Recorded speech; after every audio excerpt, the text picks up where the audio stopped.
I then went to Spencer Park School, which was up on Trinity Road. It's funny listening to my mum's version of this just now. So I was, my mum put me in for a scholarship to go to Emmanuel, which was a private school, which is still there. Spencer Park doesn't exist anymore. And I don't think at 11 you know whether you're bright or not. I think you're just with your friends and you're doing what you're doing. So I was really determined that I didn't want to go to that school. So I sat this exam and it seemed really easy, but I remember thinking if I do this too well, then I'm going to end up getting into the school. So I tried to sort of get a few answers wrong and thought that should do it. And they told me that I was borderline for the scholarship. So that we had a interview with the headmaster. I've written about this in The Guardian, but I had an interview with the headmaster, and my mum describes it that I was like slouching on the chair and being a bit wayward. I don't really remember that, but I guess she's right. And it got to the bit where the headmaster felt like he was about to offer me a place, and I just panicked and went, "I don't want to come to your school. It's full of snobs." And he said, "Well, where do you want to go?" I said, "I want to go to Spencer Park. That's where all my friends are going." It felt, it was 10 or 11 or whatever. It felt like I don't think I knew about class politics or anything like that then. It just felt like I would really be a fish out of water. I could sense that I didn't belong in that school.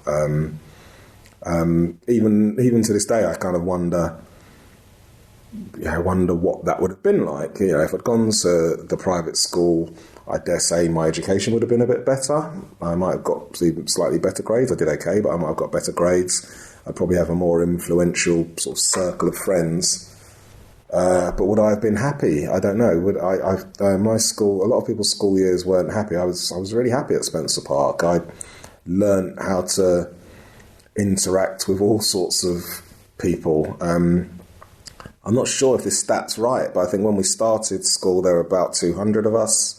On the first day of school, you're 11 years old, you're in a big school with men, some of these boys look like men. And the police came in to escort the headmaster off of the premises because a bunch of kids who had just finished from the year before had come in to beat him up. That was sort of my baptism into big boys school. And it all seemed very scary and it was a boys' school. So I think I don't think it's a class thing. I think all boys' schools have a propensity for physical violence. You had to learn quite quickly how to navigate that. And I was never particularly big. I'm sort of a summer baby, so I was never physically big.